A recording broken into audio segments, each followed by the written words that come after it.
Hey, everybody, welcome back to episode number 3 of the Infield Report. I'm Isaac alongside my brother Tyler. Hello. We are here just a couple days removed from COTA, and what a wonderful weekend of racing we had. We had some great racing on Saturday. It started with the rookie young phenom Connor Zilic winning yet another race. It happened to be on a road course, but who really cares? This guy can drive pretty much anywhere now, we've seen. But this weekend in particular definitely showed his skills.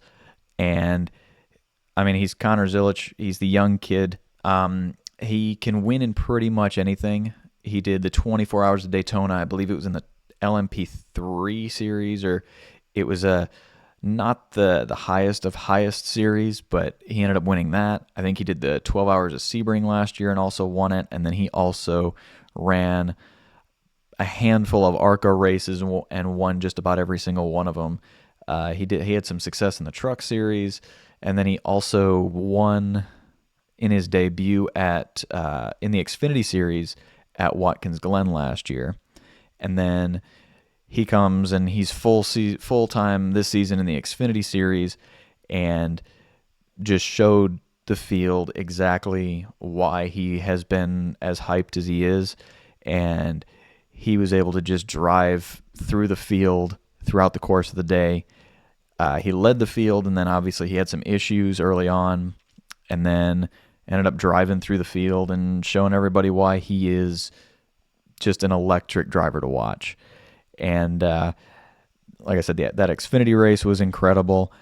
We had, for all of you Xfinity fastest lap trackers, we had Carson Kvapil ran the fastest lap, but only he and Zilic were the only two drivers to run a sub 100-second lap at COTA. And Tyler's going to show you here in just a minute why that is super challenging. It is such a hard track, but those two young kids were running absolute blistering lap times throughout the course of the race, and they were just showing everybody how to drive it. I mean, it was incredible.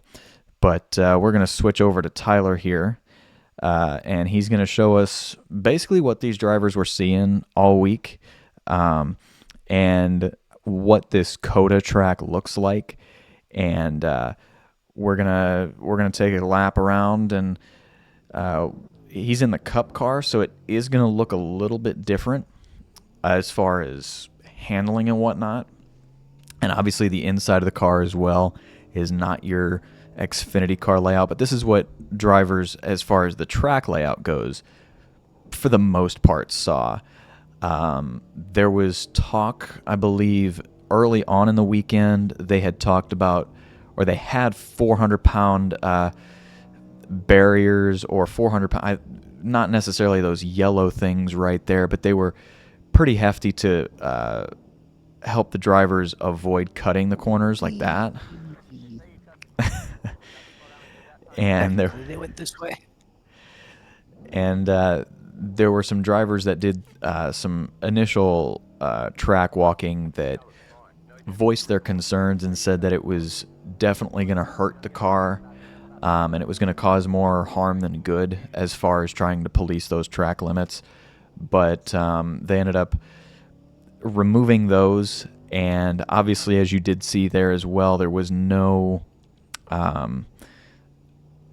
initial on this version of iRacing, there was no line to go into what was turn 6A and 6B, as I believe it was Brad Perez on Twitter called it the Mario Kart shortcut for COTA, but basically that's what it was. It was a very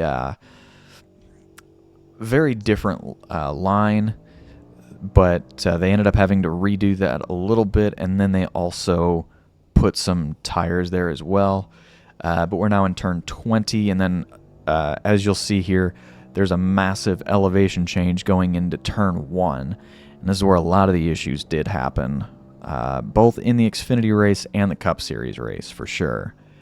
I know if you watched the Cup race on Sunday, you will have seen lap one, turn one, uh, Ross Chastain get into Chase Elliott and cause a massive issue there.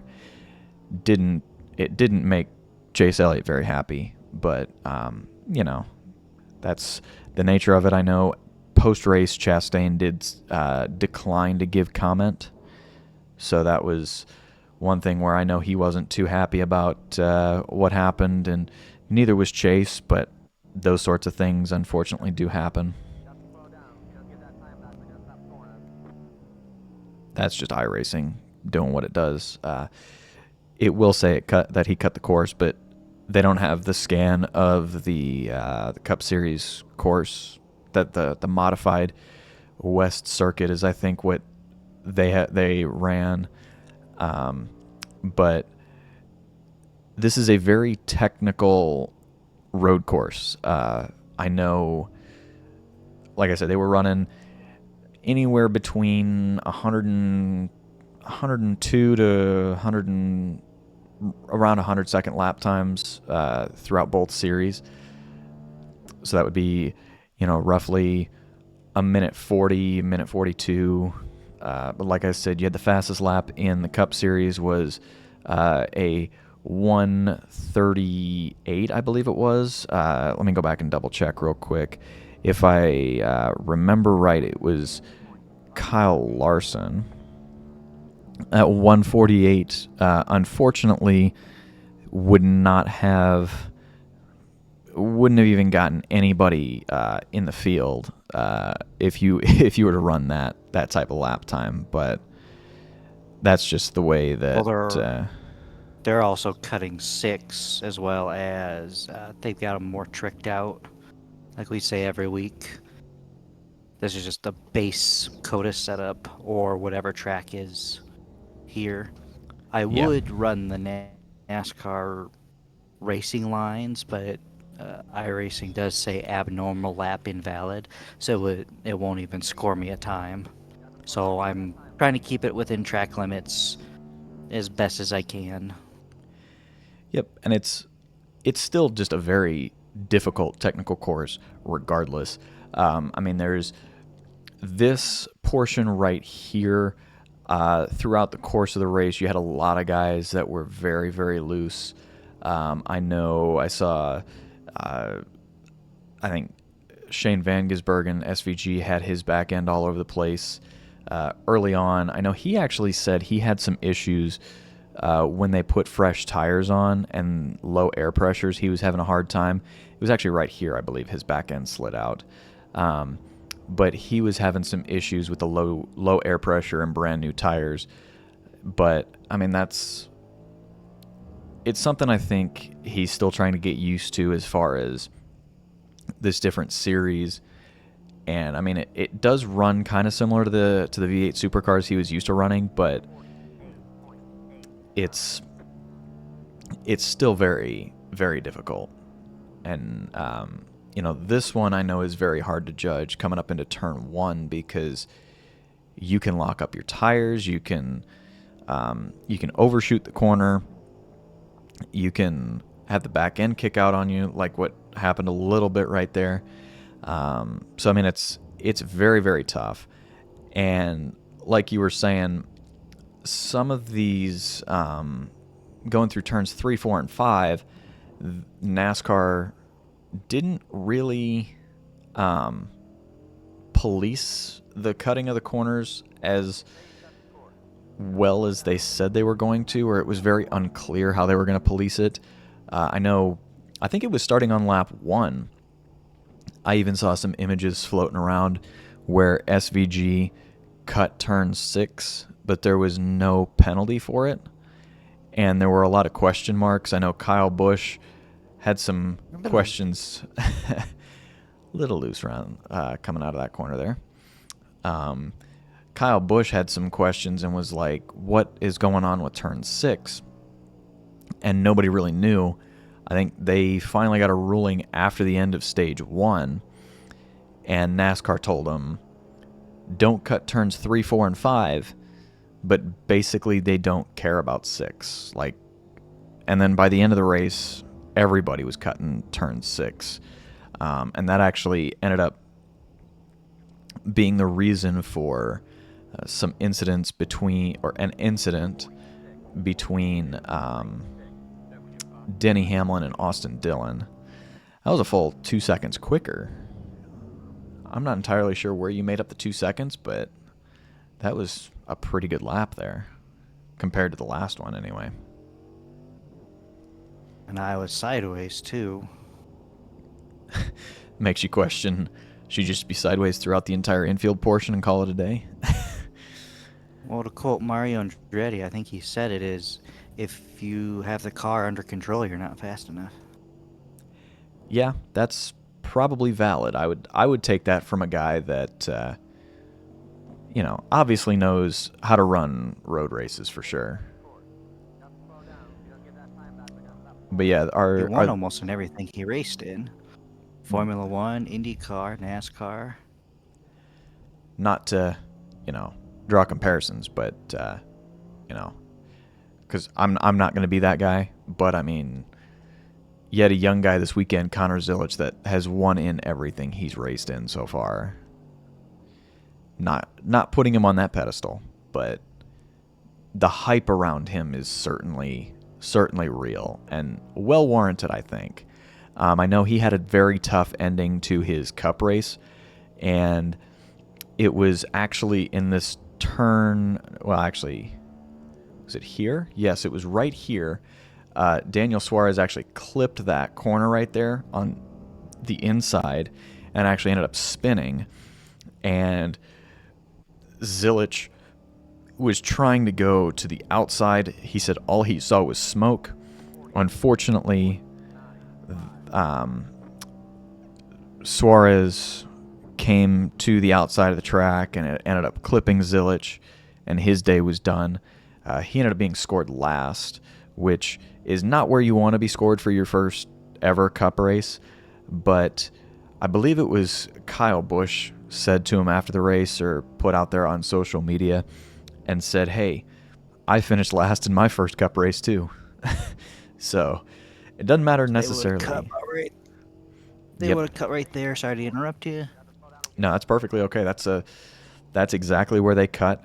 And by the end of the race, that's exactly what they were doing. They were cutting turn 6 like absolute crazy.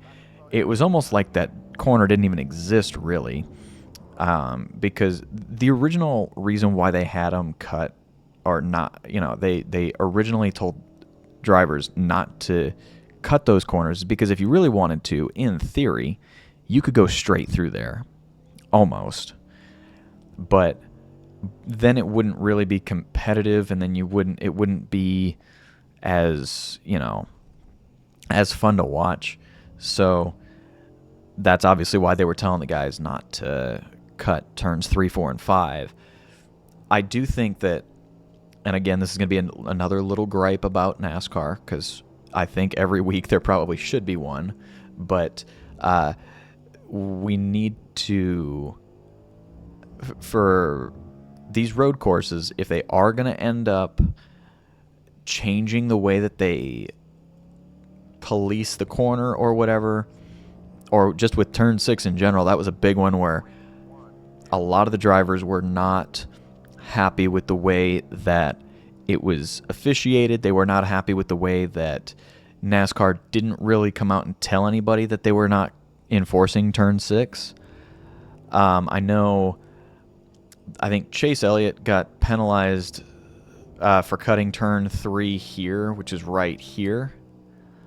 But, oof, that was a rough hit there. Tires are shot.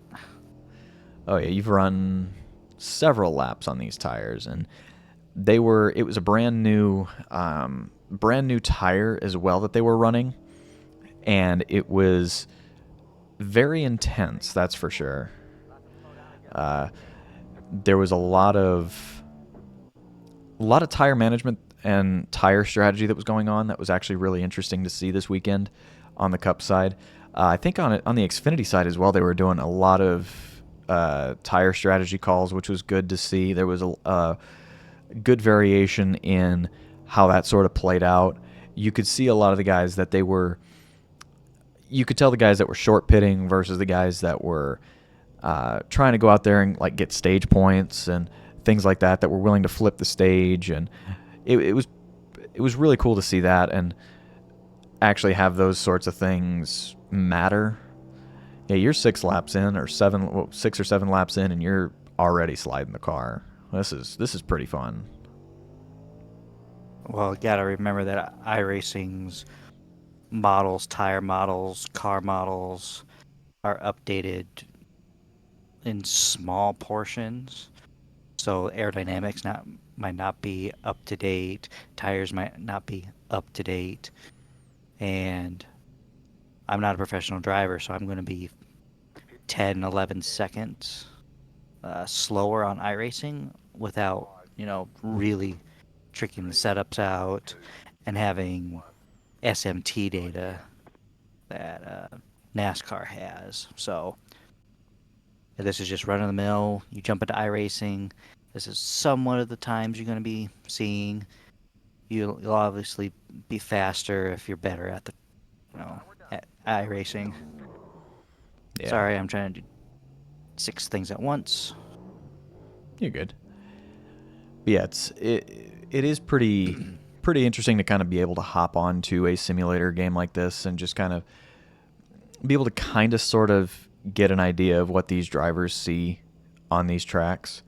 And I mean, obviously this is not quite what the cup race looked like, what the lines are and stuff, because obviously iRacing is going to tell you cut the course, but it is pretty nice to be able to get into something like this and be able to run the same sort of course. Yeah, they were cutting the course about that much. I want to go straight, but there's gravel there. Yeah, and that was an issue late in the race as well. They had some incidents, like I said, with Denny Hamlin and Austin Dillon, where Denny actually texted Austin Dillon after the race and just said, "Hey, I ran through you, and basically it was my fault, and I couldn't see all that dirt that was on the track until I was basically on top of it." And that became an issue late in the race, but that's what happens when you cut that corner. Is it just all that marbles, rocks, dirt, whatever came onto the track and caused some issues. But it definitely changed. The racing line definitely changed over the course of the race. That's for sure. But now going back to the Xfinity race really quick, that Connor Zilic kid. I know, like I said, the hype around him is real. I actually put out there, I said, I try not to be biased towards certain drivers, but obviously we all have our biases. We're human. But I definitely have a bias towards Connor Zilic. I think he's going to be a future star of the sport. And wow, that was a slow lap. I know it was a pace lap. I just had to give you a hard time. But Zilic is going to be he's going to be a star. He's got talent. There's a lot of there's a sense about him of like he's a likable kid. He's not somebody that's super arrogant. I'll say he's not like a young Joey or a young Brad or even a young Ty Gibbs. I mean, I know Ty Gibbs is still pretty young, but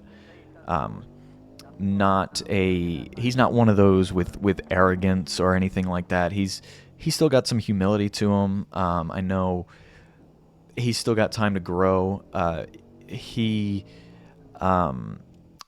did so in the Xfinity race. Like I said, he had some troubles early on. I think he had some damage from being super aggressive super early that unfortunately caused him to fall to the back of the pack, but then he was able to drive up through the field and win. But he did end up making comments after the race where he said he wishes he was a little more patient. He admitted he was really aggressive early on, and he should have, not raced quite as aggressively so early. But I think that's what helped him in that Cup race up until he got wrecked out. Was he learned from his mistakes in the Xfinity race. Well, 147, that was a pretty decent lap, I think.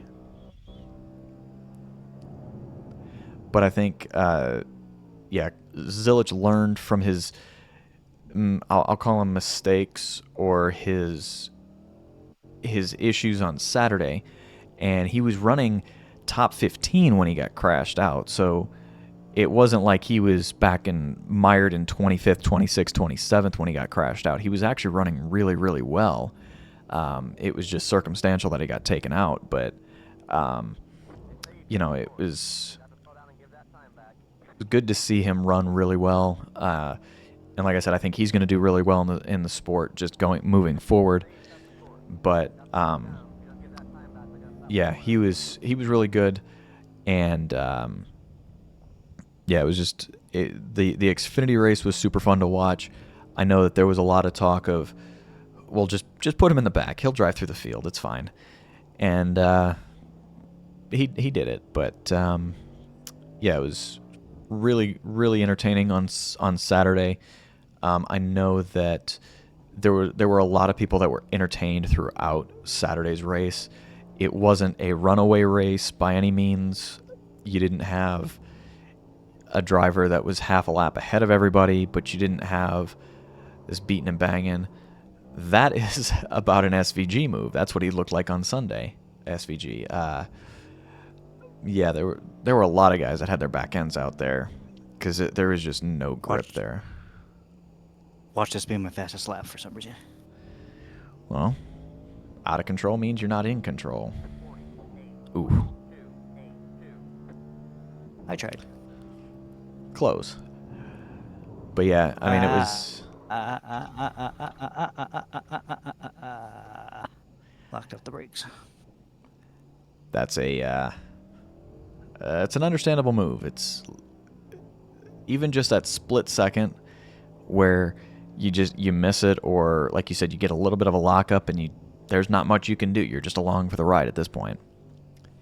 But yeah, it was very entertaining on Saturday for sure. And then yeah, it's gonna yell at you, whatever. But yeah, Sunday was also very, very entertaining. You had just very, very good racing, road racing, and that's the thing about the difference between you have like sport like NASCAR versus you have I'll say Formula One, and the only reason I'll say this is there's the wall. Yeah.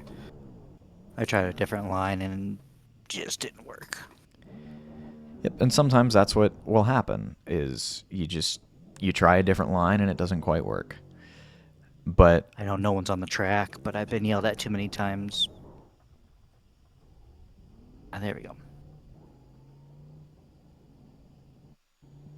Yeah, but yeah, one of the good things about road racing in NASCAR in general versus, like I said, like F1 is in F1 any sort of contact in just an outsider. I don't watch F1 a whole lot, but those sorts of races, it almost seems like any sort of contact you're getting a penalty. But in NASCAR, it's contact is incidental. It's going to happen. And sometimes a little bit of contact is all it takes to get by the guy in front of you. I mean, you're never going to race a 100% clean race. That's just not the way that stock car racing goes. But it's very entertaining, and there's a sense of like I said, entertainment. There really is no other word for it. And I think we're going to take a look here. I just want to see that. I think this is the where I was sideways, I think. Yeah, I think sideways coming out of, well, a little bit there. Yeah, I could use more of the track, but I'm just hot lapping at this point. Yeah, and there's nothing wrong with that. I mean, hot lapping it, trying to still. I mean, this was what? How many laps on the tires was this? This was two, I think, right? Uh, 2 or 3, yeah. Yeah. So I mean, pretty decent tires at this point. I think they were pretty warm. I mean, 2 or 3 laps. You're looking at. I think this course layout is just under 2.5 miles, so you're about anywhere between 5 and 7 miles in, which I think is pretty warm, especially on a road course when you got a lot of braking and you know different speed fluctuation. I think helping the tire wear just a little bit. So very tight corner here, but you ended up using quite a bit of the runoff, which is good. Uh, I mean that just trying to gain grip anywhere you can. It looks like that was the one where you were sideways. Definitely trying to Jesus Tokyo drift it. Christ. Don't realize how much your back end hangs out, but if we flip this around here, yeah. Well, maybe that doesn't quite show Yeah. it. Where's the other view that you have? That I mean, even from above here, Here's on the tower, yeah. I mean that is about as sideways as you can get without actually, um, being 100% sideways. But yeah, I mean this was. Yeah, you see that steering wheel going left. You'll watch the Yeah, just telemetry watching here. here.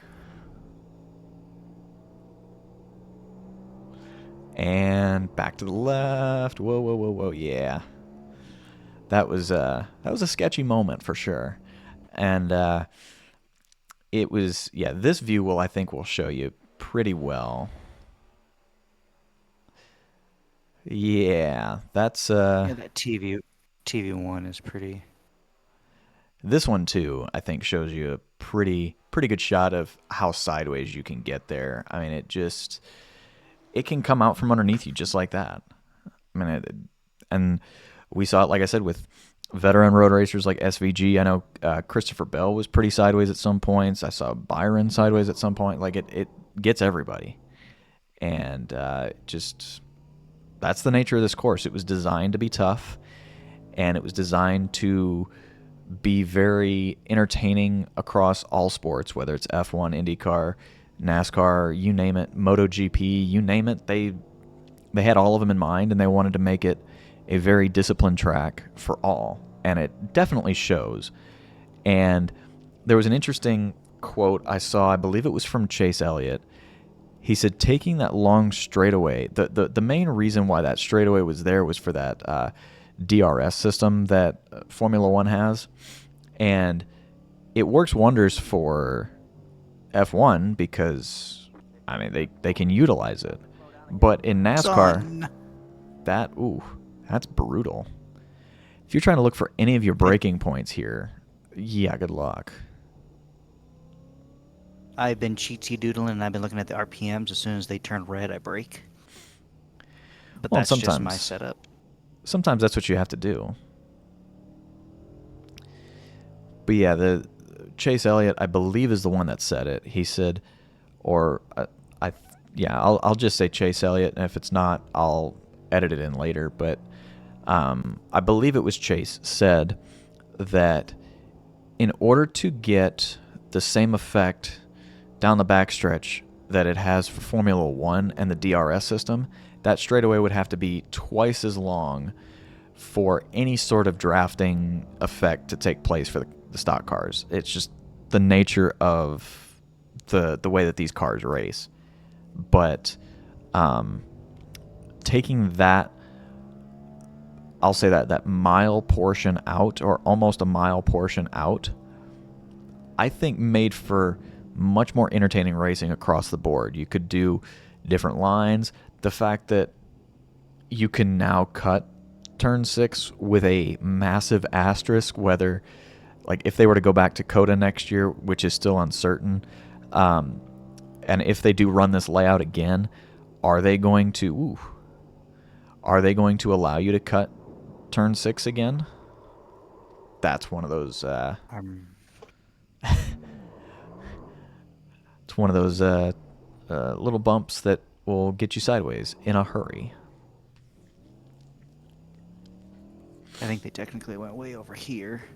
I know it was a better setup, but just speculating. Just because iRacing does not have the NASCAR layout that they ran this weekend. I don't think. I don't think that they're going to, because I think it, as of now, it's a one-off. Hopefully, SMI and NASCAR can figure out something. Yeah, because like I said, it's still unclear whether they're going to come back to COTA next year. I know some people were saying that they've gotten texts and emails to renew their tickets for next year, but I'll say this: every track does that, whether they come back or not. They did it for Road America. They did it for Richmond for both races. I mean, they've done it with other tracks before. They did it, I believe, for Texas as the All-Star race, I believe. But they've done it before, so there is no guarantee that they're going back. But if it produces this style of racing, this entertaining of a race, I would say go back. Like, it was so much fun to watch. And we haven't even gotten into the ending of the Cup Series race yet, because that was some of the most entertaining, fun road racing I've ever seen in the Cup Series on a road course, ever, I think. It is refreshing to see a clean battle of attrition kind of finish of the race instead of, oh, I'm just gonna smack your ass and get out of the way Yeah. just so I can win, and it's kind of anticlimactic. This one was several laps of just who's gonna make that mistake first. Yeah, or unfortunately, if you're a Kyle Busch fan, unfortunately, are your tires going to last? And I think for him, it was just he pushed it so hard, and I think he had I want to say there was contact late too, and he ended up I think he bent a toe link. He said something about the back end, something was bent, so he ended up falling back to fifth, I believe, to finish the race. But he was running a heck of a race. He was looking like a man on a mission. I believe I thought he was going to break his 59 race winless streak. Unfortunately, it's now up to 60, which is the longest of his career. But I will say, and I was never really a Kyle Busch fan early on, because he was just this arrogant, rowdy, which is how he got his nickname. But, like, I never cared much for him because he was so brash. But later in his career, I've come to like him a little bit more and more. And I was kind of sort of pulling for him on Sunday. But unfortunately, his tires wore out. He had, like I said, some late contact that unfortunately bent a toe link. But, I mean, you had Christopher Bell up there, who ended up winning the race. You had Reddick was back there trying to spoil. You had Byron that was there, and there were many moments where William Byron could have come in and just drove through Bell, which in the past we may or may not have seen before. Not necessarily from Byron, but may or may not have seen from some other drivers. But the fact that they raced each other well, and Byron actually said post-race that him and Bell have always raced each other clean throughout their careers, and he didn't want to win that way. And I respect that about Byron. And both of these guys, Christopher Bell and William Byron, both have a win already this season. Now Bell is a back-to-back winner, and they realistically, they both could have gone for it as hard as they could, and they could have wrecked each other out and could have opened the door for Reddick or SVG or Kyle Busch or whoever was behind them, but they decided to race it respectfully well, and that was, like you said, very refreshing to see, I think, where you don't have to have a wreck fest or a crash fest at the end of the race to have a good finish. I mean, there's no real reason to have a complete, wreck at the end of the race and have, 14, 15 cars involved for absolutely no reason. Or you don't need to have, and I will throw it back to the 2022 COTA race where Chastain drove through, I believe it was Byron and I think AJ Allmendinger was up there as well. That type of a finish wasn't necessary to have it to make it entertaining, and I appreciated that about this race. So I mean, those kind of finishes are great if they're once a blue moon. If they're every week, they lose their spark. That's just the way I think of it. I think most fans are like that way. Like green, white, checkered finish were, they were great back then because it didn't happen all that often. But now we have them so much we come to expect it. Same thing with these finishes of, oh, I'm just going to run them into them. And, oh, we know second place or third place is going to win. First place, not quite guaranteed if it's close. Yeah, and I think for me personally, I think it was so relieving was because of these last 2 weeks of finishes at Atlanta and Daytona where we've had green, white checker or a questionable caution call at the last minute or not thrown at the last minute or things like that where it's like, can we just finish a race under green and keep it entertaining, keep us all enthralled to the end? Like, I don't want to wait on a crash. Like, it's just not the way I want to see a finish happen. And like you said, it was great. It is great every once in a blue moon because sometimes those types of races are necessary to either draw interest or sometimes that's just the type of race it is. Like, I know Talladega might be that way. Those super speedway races are probably going to be like that, but you don't need to have them all the time. I think, that's just my opinion. But looking at that Jeff Gluck poll, is it a good race poll? Which, obviously not sponsored or anything, but it's a good representation of how either the core NASCAR fan base feels about it. There were over 39,000 responses to that poll, and 86.7% of the responses said yes, it was a good race. That was the second best road/street course race. We'll lump it in with Chicago, is what Jeff Gluck did. But it's the second best. Ooh, little bit of a clip of the corner there, I think. Yeah, I got cold tires as well. I was just kind of not pushing it, but at the same time, it was still too much for the tires. Oh, yeah. But yeah, this was the second best road/street course race of the next gen era. Watkins Glen of 2022 was first with a 92.7%. Yes, it was a good race response rate, but this was the best COTA race so far.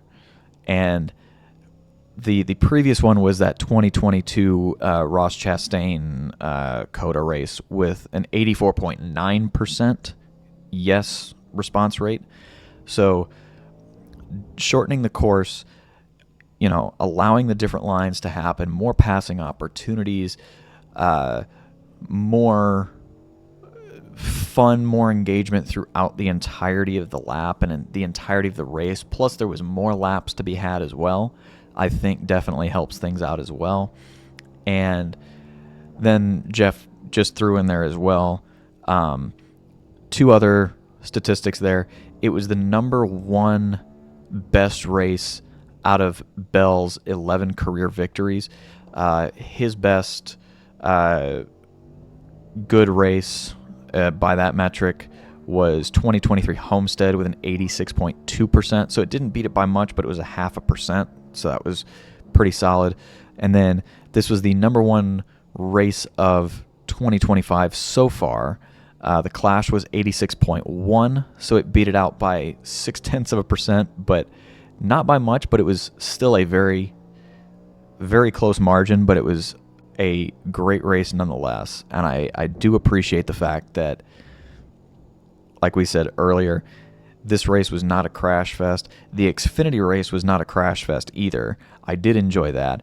And I don't know if you saw that Christian Eckes car, the 16 car from the Xfinity series. That thing was beat up from lap 1. He had tire marks on both sides. He had an indentation on that the right side as well. He had part of his door, I think, was bashed in, and he still came away with a top 10 finish. So, I mean, just an incredible race. Entertainment across the board. I know entertainment has been like the word of the day, but like, it's true. It was a very, very fun weekend. I know the fans seem to enjoy it. I enjoy watching it, and it was fun. And I want NASCAR to go back, and if they go back, I want them to keep this same layout. You just have to make sure you update the trophy more than 3 days ahead of time. Oh yeah, that was kind of a funny picture. Hopefully Isaac puts it up in post. But basically, they just slapped a piece of metal in between and says, "Yep, that's where they're at now."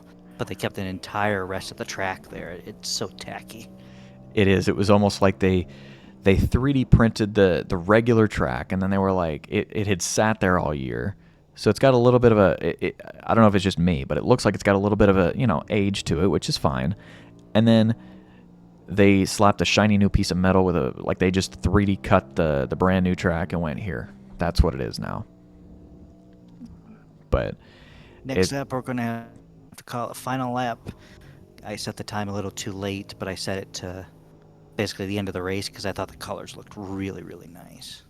Oh, and it does. It looks incredible. Those Texas sunsets are very beautiful. Very beautiful.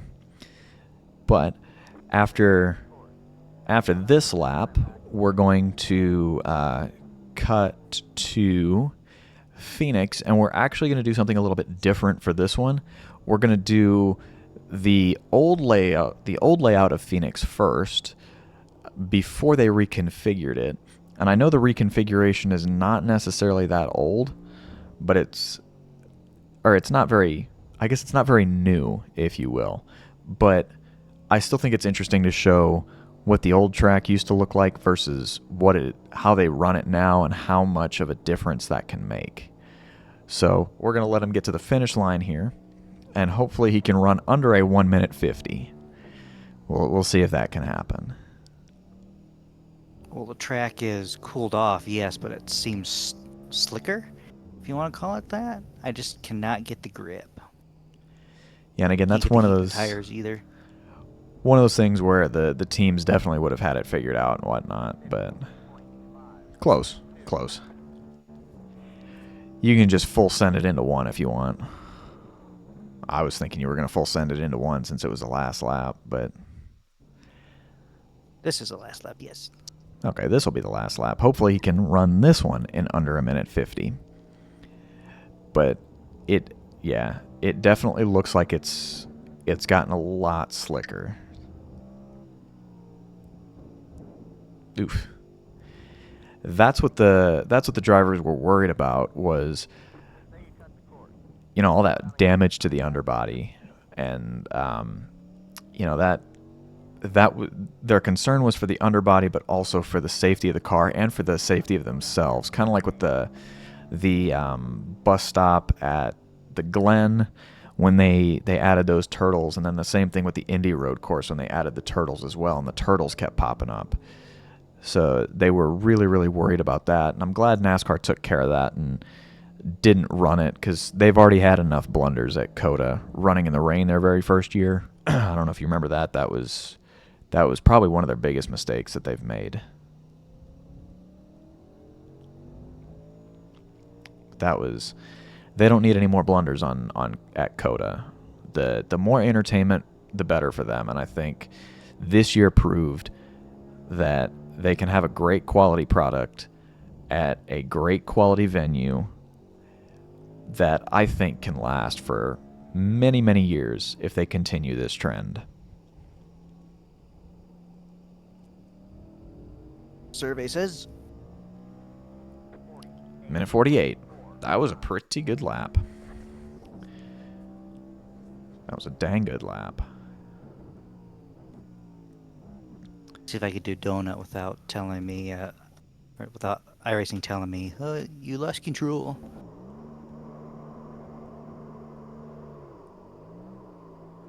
Trying to look like Christopher Bell, which back-to-back winner, good for him. I know it's been quite a long time. I think the last back-to-back winner was actually Chris Buescher, who won Richmond and then Daytona back in 2023, and I actually got to see him win at Richmond, and that was pretty fun.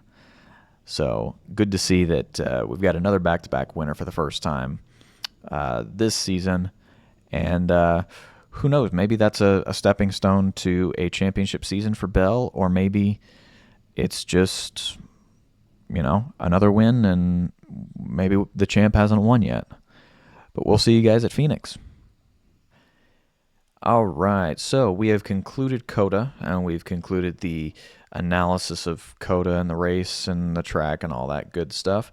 We're going to hop on over now to Phoenix, and this is actually the 2008 layout, and we're using the Gen 4 car, I believe, correct? Yes, they ran the Gen 4 car, I believe, technically was 1992 or 1993 all the way until 2007.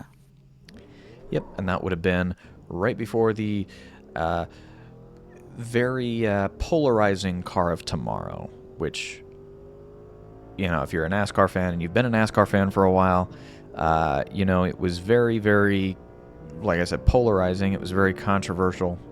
But yeah, so that's why we're going to run the Gen 4 cars, because this one was in the, I'll call it the golden years of NASCAR, but it was also the most recent one to run there as well.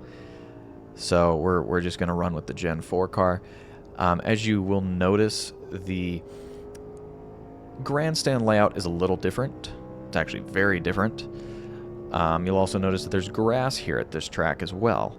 I do not believe that there is any grass whatsoever at Phoenix now, but this track did have quite a bit of grass all the way around, or most of the way around it, but that's where the start-finish line is.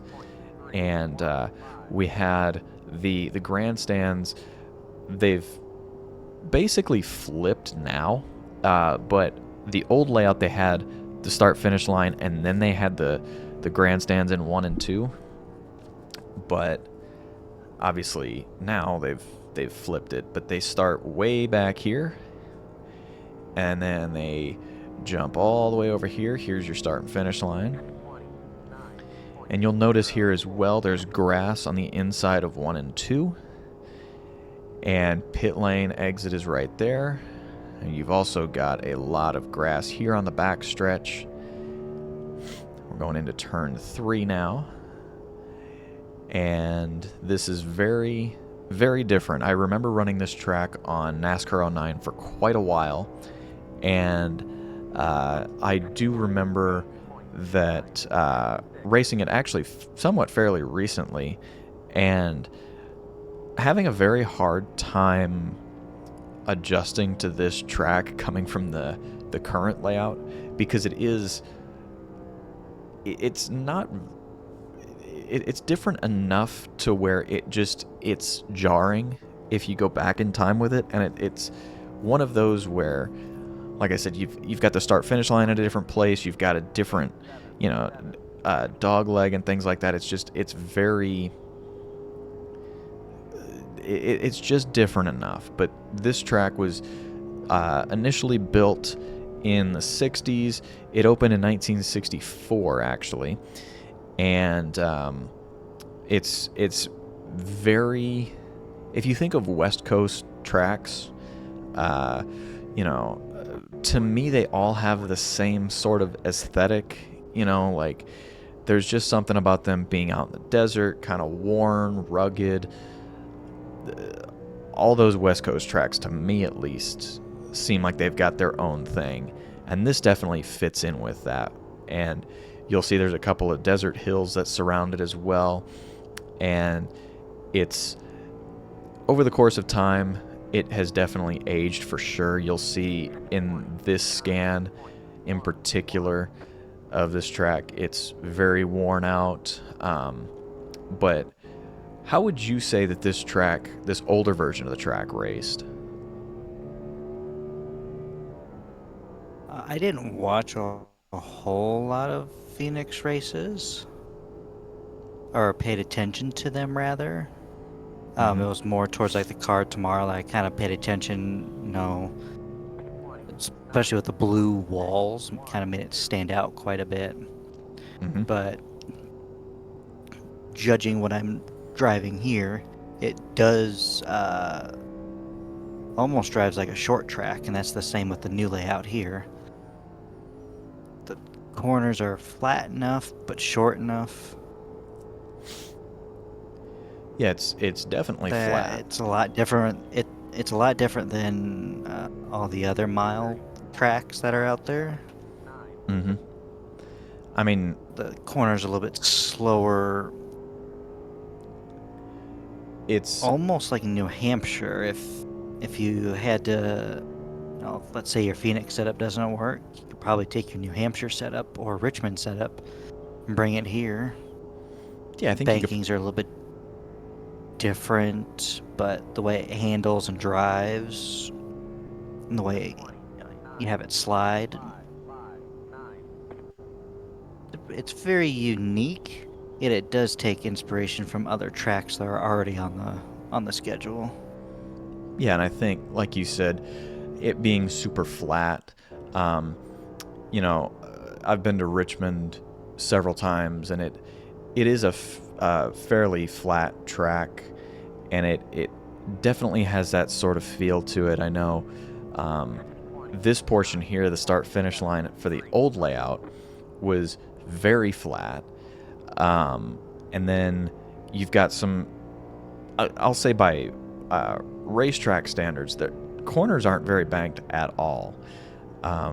Less than 15 degrees. So I mean, it's very flat. Like you said, you can slide around quite a bit. I remember racing it on NASCAR '09. Again, not anywhere near the level of intricacy as iRacing, but there was a lot of slipping and sliding around once you lost your tires for sure. But it's a lot of fun racing it. But yeah, this is Hitting that yellow is not the best idea. no, and that's the one thing about this track as well. Even with the old layout, you hit that yellow, below that yellow, and it is such a jarring difference. I mean, this is anywhere between, like, I'll say probably, what is it? I think it's like 8 or 9 degrees banking. So 8 or 9 degrees is not nothing. That's what the front stretch, I believe it's the front and back stretch of Richmond is. It's like 8 or 9 degrees as well. And walking on it, you don't realize what 8 or 9 degrees is until you walk on it, and you feel it in your calves a little bit, and it's just one of those where you go from that to the apron, which is super flat, and you'll notice it really quickly. I know in the Xfinity race in particular, every year, in the trucks every year, you'll notice it when they hit. Even in the older races, you'll sometimes see, like, if they were to go below the line, sometimes you'll see some sparks because they're hitting the splitter. I mean, their heads in the car are jerking around so much because it's going from the banking to nothing is tough. But that's one of the things as well here that I think makes this track pretty unique is you don't necessarily, like at New Hampshire, like you said, you don't really have that. Like in the corners, you don't have it because it's pretty flat. But I think, at like a Richmond, you do. So Richmond is very similar in that way, but it's a very unique track to run. But yeah, you're running what, sub 30 seconds, I believe, roughly. Yeah. Yeah, so Yeah. it's So I would consider it probably the same to Richmond as kind of the banking and how you kind of play with the throttle and come off the corners. And then with New Hampshire, you're almost on the brakes as long in the corner. It just seems like you're on the brakes forever. yeah. As soon as I say you run a sub 30-second lap, you run an exact 30-second lap. I just thought that was pretty funny. But yeah, it is a very again, and we said this about COTA, but like every track has its own element of difficulty to it, and this one is just so unique in the fact that and again, this is the old layout, but this layout, it seems like you're right. You're on the brakes for so long in the corners. It's like you drive into it and you're like, okay, how much longer do I have, on the brakes? How much longer? How much longer? But yeah, so this was the old layout back in. It lasted until 2010, and then in 2011, they ended up reconfiguring the track to a different layout, and they reconfigured the track in 2011, and then they actually it took until 2018, and they ended up moving the start and finish line to where it is now. So we're gonna do a quick little transition here, and we'll get you out to the current version of what Phoenix looks like today. All right, so now that you guys have seen the old configuration of Phoenix, we're going to now show you what the new, and well, I'll call it quote unquote new. It's 14 years old now. But if you want to include the age of the new start finish line, this is a 7-year-old configuration now.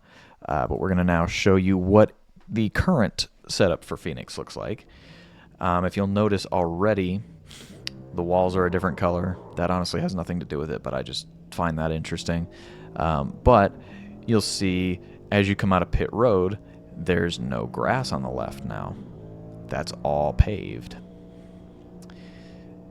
Everything, as far as, it's still a pretty rough track, but your entrance to pit road is still the same as where it was on the old track. That's now the backstretch. You have turn 3 here, and then again, no grass on the bottom there either. This is all wide open pavement, and if you'll notice here, there's a bunch of wide open pavement. I know there's a very famous clip of or clips that go around every single year when they come back to this track, that you'll see them spread 4, 5, 6 wide going into turn 1, coming off the restart or the start of the race. It's a product of this track, and it's actually really fun. And so you'll see them dive to the bottom. You see how jarring that is? I mean, I can only imagine what that feels like in car.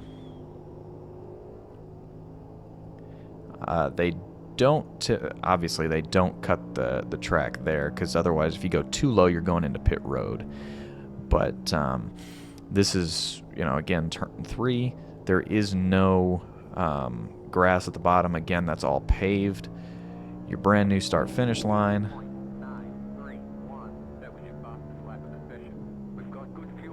28.9 second lap. That's pretty solid. Unfortunately, if you were running that last year during qualifying, you wouldn't have made the top 36, 37, whatever the case is. I know we're going to have a new driver running this week. Catherine Legg, it was announced early in the week. She is a prominent driver in other series. She's ran in IMSA, she's run in Formula E, IndyCar. She is going to run for Live Fast Motorsports in the 78 car for the Cup race. She'll be the first female to start a race in the Cup Series since 2018 when Danica started the Daytona 500 that year. So I would really like to see her do well. Catherine, I know. Whoopsie doodle. That is also a challenge with that dog leg. Just that that harsh transition from the track to the apron.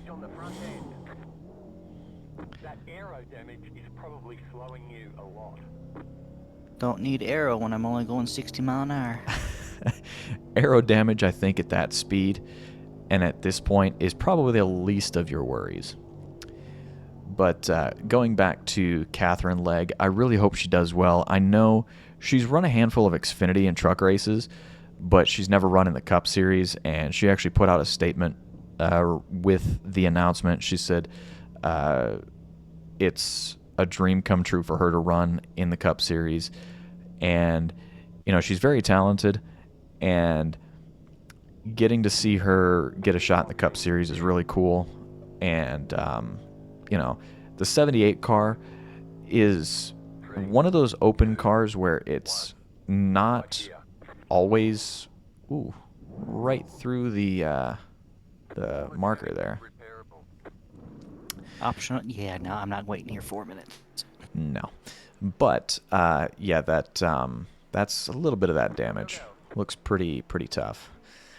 But yeah, that 78 car is a pretty good car. I mean, I know it's an open car, and it's usually run by BJ McLeod, so it's usually just him. But it is really cool getting to see Catherine Legg getting an opportunity, and like I said, I want to see her do well. I mean, I know I'm probably going to say that about a lot of people coming into a Cup car over the course of time, but I really truly do want to see her do well. I've enjoyed watching her run in other series as well, and just getting to see somebody from a different discipline of racing come in and try these stock cars is always really fun. So that'll be another driver to watch out for this weekend, and try to take on this interesting track, very very unique track at that. But yeah, it's very very jarring going from that apron to the or the track to the apron, excuse me, and you'll see at some points as well that like coming into or in the middle of 3 and 4, you'll see right there that wall is split, and that's a little bit interesting. And then it's also split there as well. So they'll try to see how much they can cut this corner, but it's very interesting. When I went to the track last year, now obviously I couldn't walk the entire track, but I could walk and see the dog leg, and I'm actually gonna put that picture up in just a little bit, but you can actually see the grooves of where these guys have hit the splitter. Case in point there. You're gonna hear a very loud opinion I have about this dog leg. I don't think NASCAR should be racing down there. Just don't. It causes them to be 7, 8 wide. You have that wall there. What year was it that Chase pretty much ran into it? Was that 23? I believe that was 23, yes. I get it if they want to go below this line. Okay, that's one and you have this old wide back stretch, which used to be the old front stretch. Mm-hmm. Then just watch my steering wheel a minute. Yes, I have the G920, whatever. It's not the top of the line, but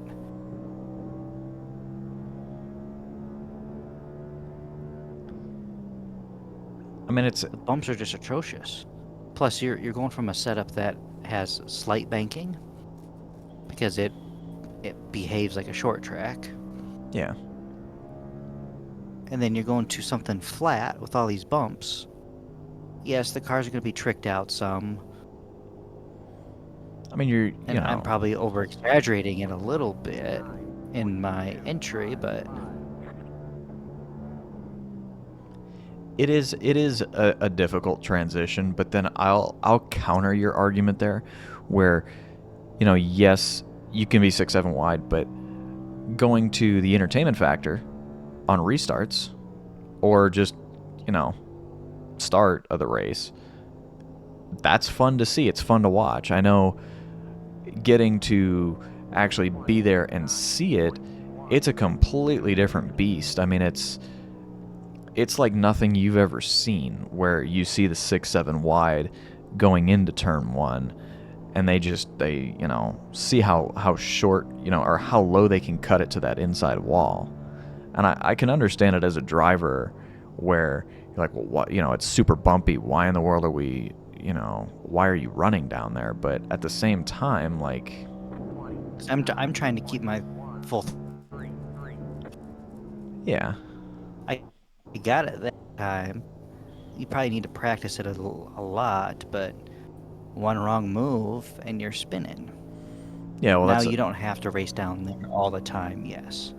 And going back to what you say about, the entertainment factor, which, again, I have opinions on looking at only the entertainment of it, but I'm not discounting that.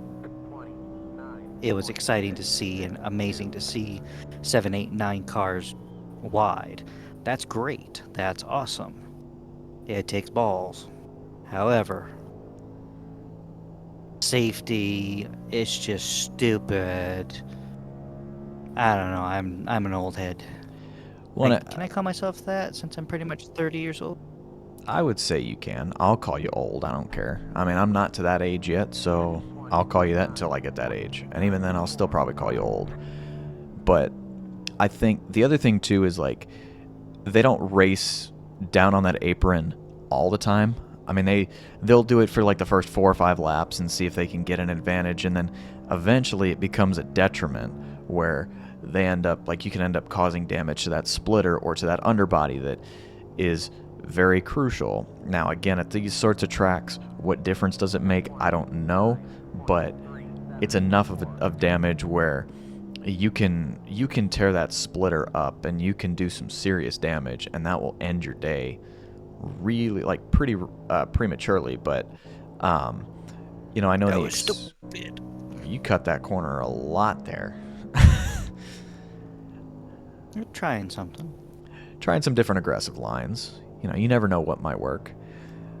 But I think there comes a point in the race, I believe it's probably about 10 laps in, where eventually they all quit doing that, because there's no real point in doing it. But um, it does make the track unique, though. It's another thing that makes the track unique, is that you can run that dog leg like that, and there really is no real harm. I mean, unless you run it every single lap, and then you're just grinding off the bottom of your splitter and possibly bending it upwards, which is then going to cause drag, which is then going to make you slower and all this and that. But um, I think the that makes it unique for sure. And then they're also going to be trying something out this year as well that I almost completely forgot about. Man, you missed that wall somehow. I think we're going to have to go back and look at that. That was within several feet. We're going to get to that. Yeah.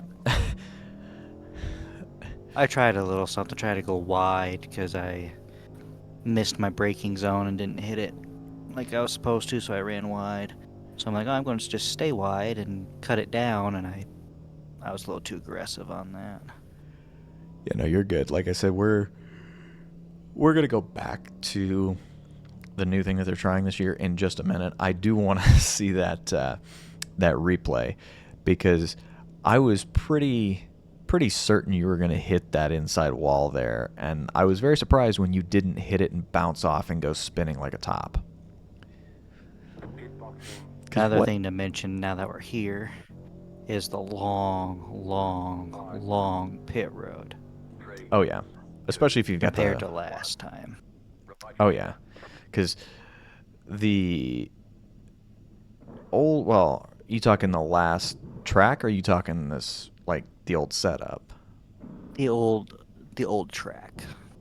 Yes, the old track, you were basically right there. I mean, you still kind of are, but I mean, there's regardless whether you've got the first pit stall or not, you've still got a long way to go. You've got a very long way to I go. went. Let's see here. It was doink doink. I went back too far, but We can watch this lap here. I mean, you can see here, just kind of taking that yellow line, wrapping it, and it's so here was I didn't hit enough brake, and I just couldn't get down there. So I'm like, well, I'll go wide, see what happens. and I guess it wasn't as close as I thought it was going to be, but it was still probably a good 5-6 feet. I would say. Well, Pucker factor, yeah. I would have been ran into something fierce, but that's no one's around me. But yeah, but that is it was a good save though. I'll give you a ton of credit for that. Probably more credit than what you well, deserve, but I'll give you credit. that's most of my practices are. I try to go fast, and I'm teaching myself how to not spin. Yeah. So there's some good that comes out of it. Oh yeah, there's definitely a lot of good that comes out of this iRacing, for sure. And yeah, so being able to save that, I mean, in a normal race, that one either would have gotten you completely clobbered, or two, I'll say best case, quote unquote, best case scenario is you flat spot your tires and then you got to come in and pit. But like I said, like I was saying before that spin, the one thing that I completely forgot about was they're trying something different. They're doing what they did at Richmond last year, and they've got a softer option tire this year, which I believe is actually the same tire that they ran at Richmond last year, if I'm not mistaken.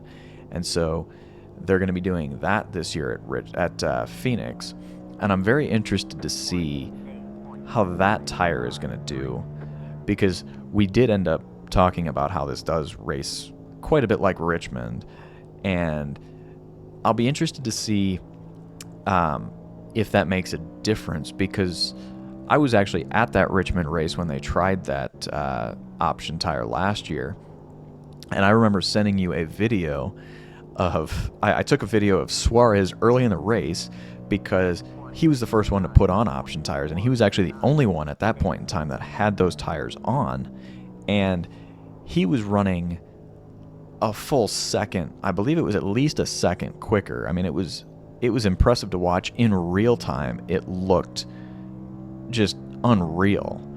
I mean, I was obviously not there for that Martinsville race when Chastain did the wall ride, but I mean, it was not necessarily that same shock factor, but like, it was still the, oh my goodness, this guy is going much faster than everybody. So I don't know how they're going to strategize for those option tires or not, but I will be very interested to see how the teams manage that option tire on top of their regular coated tire that they run on the regular.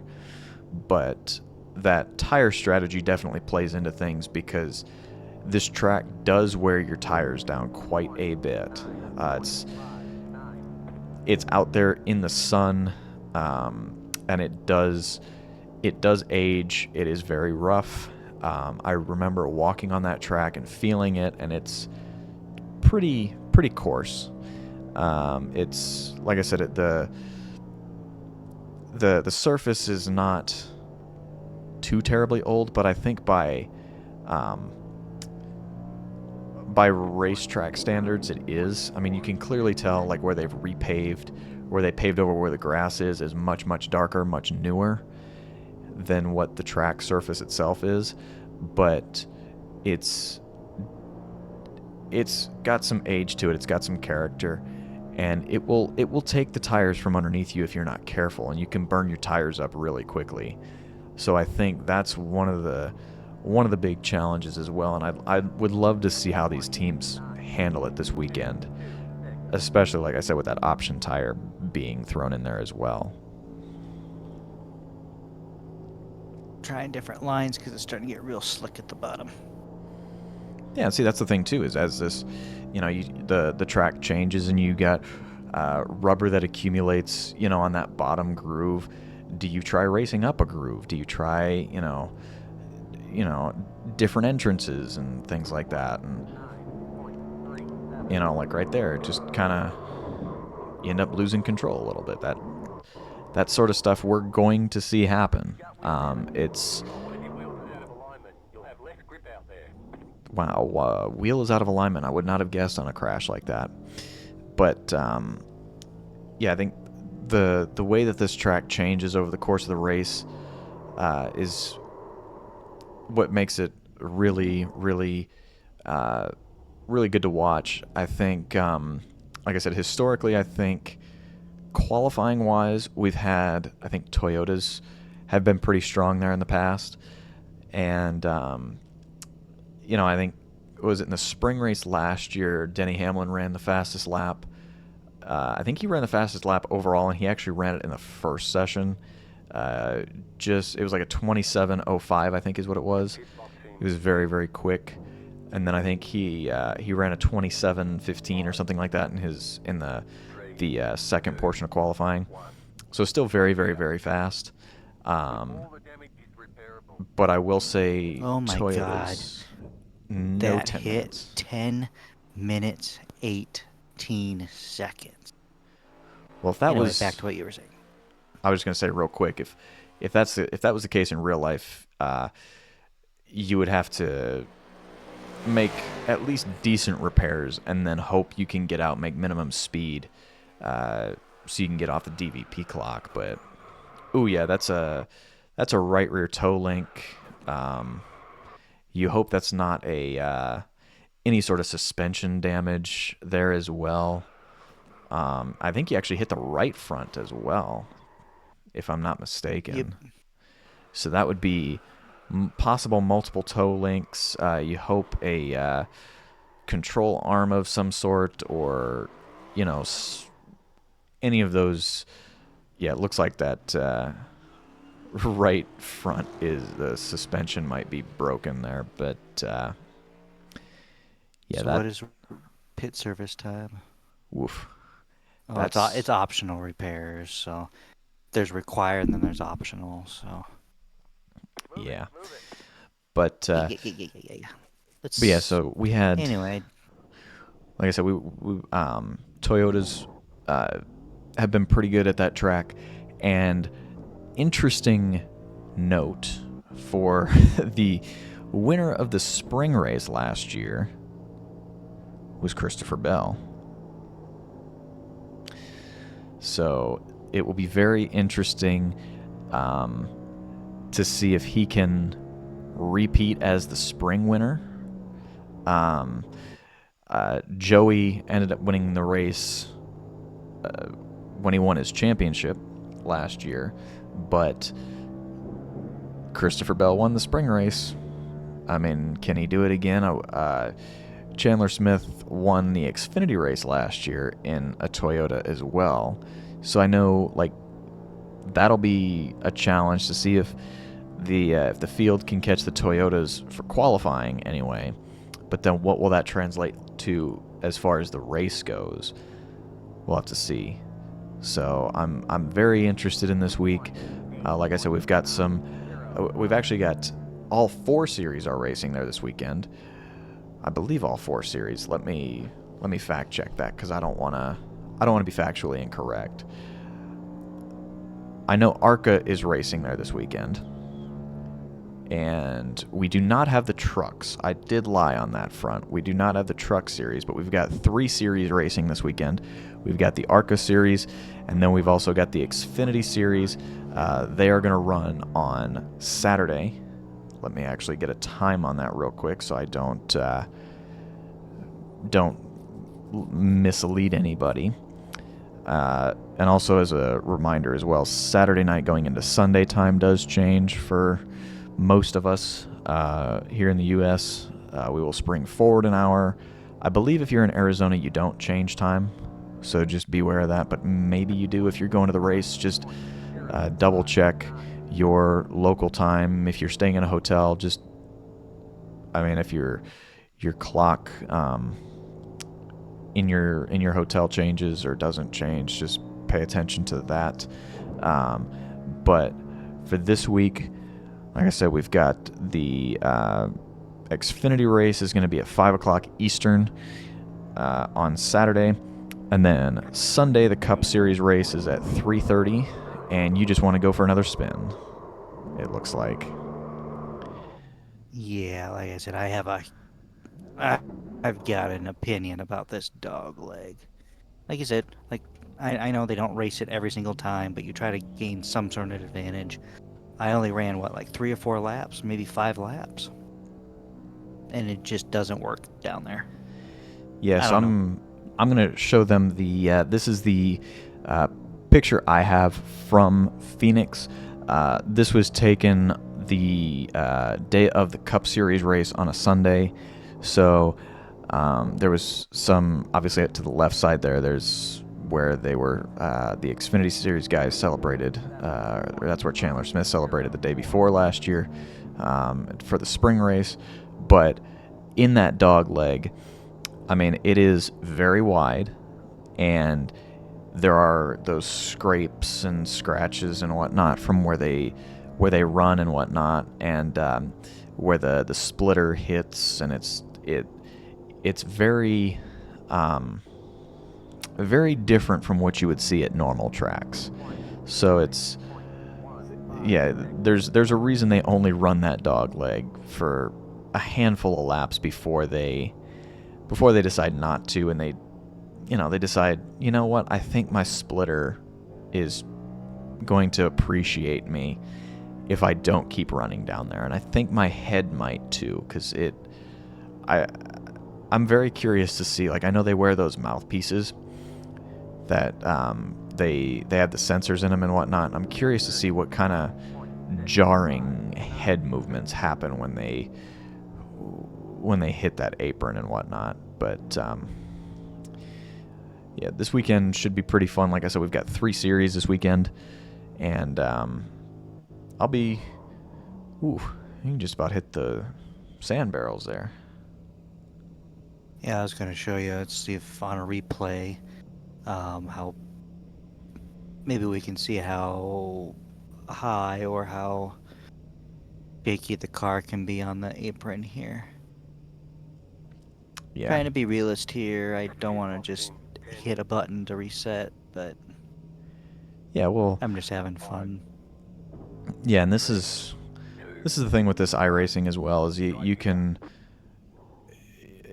it's realistic, I guess. Realistic. It's not just a video game. It's actually got a lot of legitimate physics behind it. So yeah, there's no renderings because of over my there. graphics.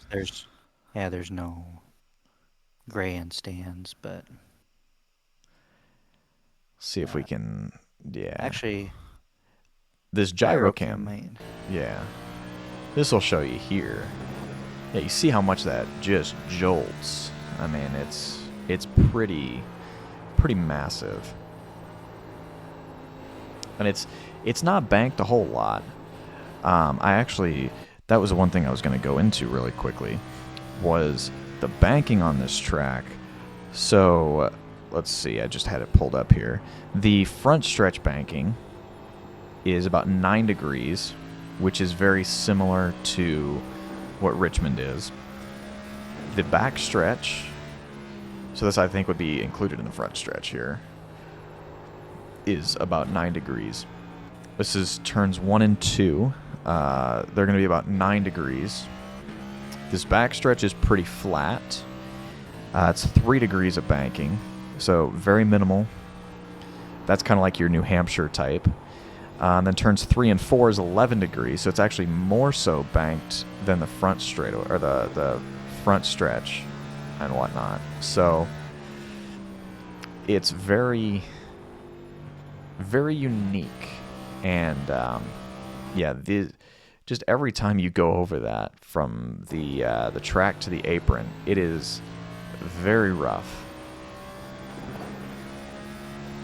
And I mean, that does not show it justice. I know the race broadcast will probably show it better this weekend, whether you watch the Xfinity race or the Cup Series race, but it is a very rough transition for sure to watch these guys run on track and then go right back down to the banking, or onto the apron.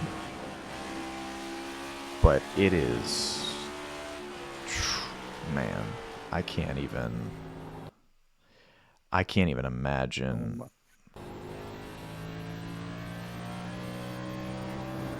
Jeez. And coming back up too. I mean, that's rough.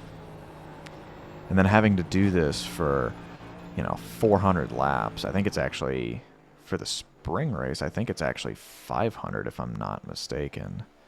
It's a 500-mile race, which is then... Nope, I lied. It's a 312 lap race. Because I think it's actually... it's the Shriners Children's 500.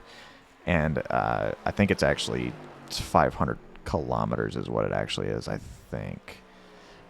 But yeah, it's going to be a fun race. Like I said, I am curious to see for qualifying this weekend who can hold things down, whether it's the Toyotas or whether anybody caught the Fords from last year as far as getting the win. I know Truex got the pole for the fall race, but as far as speed-wise, I mean, Fords have been ridiculously fast at Phoenix, so who knows if anybody's going to be able to top them. But I think we're recording this on Tuesday going into Wednesday, and I know Wednesday is supposed to be the hearing, I believe, for the Chase Briscoe penalty. And that penalty was for a rear spoiler modification at Daytona.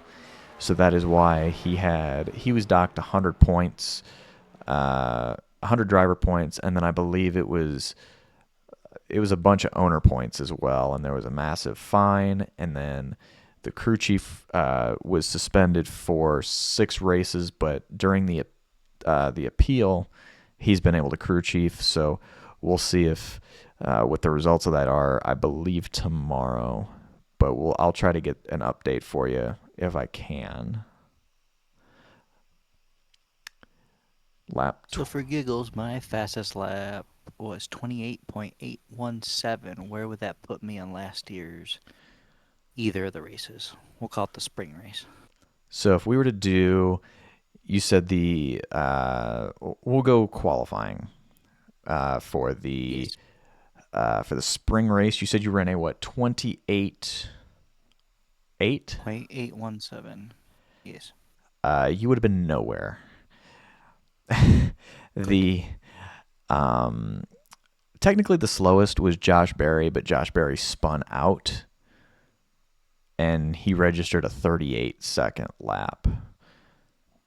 But if you want to go by slowest lap overall, it would have been Austin Cindric with a 27.62 second lap. Yeah. So Nope, I here lied. is my fastest lap. 27.62. I lied. It was actually Corey LaJoy. I completely lied. He had a 27.87.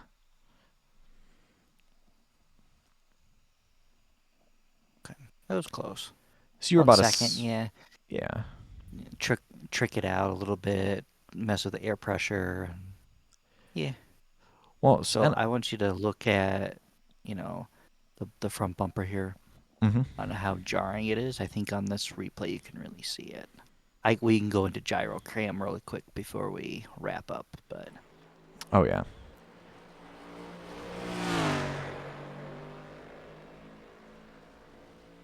see the sparks. Oh yeah. And that's what you'll be seeing in real life as well. Is you'll see those sparks. You'll see them coming from the Xfinity cars, and you'll see them coming from the Cup Series cars as well. Those sparks coming off the splitter, and that will do some serious damage over the course of even just one or two hits. Will do some damage, but they want to try to do everything they can to maximize their lap time and see if they can get by the guy in front of them. And that is why right there you see the dangers of it is you could end up getting the back of that car upset, and it will spin around on you.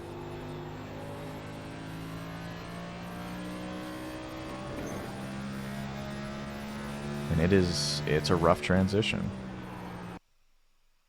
And yes, I mess with the replay settings as you see, and yay, grandstands. No Yep. one there but grandstands.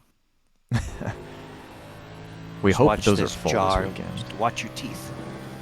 Yes. Bang. And I feel like I can taste my teeth after, feeling those two hits. But then you see again here on the back stretch, it's super flat, and then you go right back into some banking here. It's 11 degrees, so again, it's not super steep banking, but it's enough. But it's going to be a very, very good race this weekend. Like you said, will we have Christopher Bell go for 3 in a row and defend his spring race title from last year, or do we have another Toyota driver that can come up and win it? Will we have a young gun like Ty Gibbs come up as far as Toyota driver goes and win it, or could we have another Ford driver come through and pick up a win? Who knows? I mean, that's the fun in these races, is you just got to watch to find out. On a whim, I'm going for that number 78. It would be really cool. It'd be really cool to see her win. I know they're not always the quickest car on track, but sometimes the quickest car, the fastest car, doesn't always win. I know it's a long shot, but root for her anyway. Yep, just want to see her do well, and I would say at a very minimum, I want to see a lead lap finish. I think that would be really nice. Or one lead lap. That would be pretty cool too. I would like to see, like you said, either a lap lead, or heck, even a top 20 finish would be pretty cool. Something that's worth it. Like, I don't want to go out and give unrealistic expectations, but like, I would say a top 20 finish, I would say, is a very solid win. But I think that'll do it for us. Again, if there is an update on that Chase Briscoe penalty, I will put that in. But other than that, I hope you guys enjoyed it. Don't forget to leave a like, comment, subscribe, all the good stuff. And tune in next week for our analysis of the upcoming Phoenix race. But hopefully you guys enjoy the race. Hopefully you guys enjoy this commentary. And we'll see you guys next week.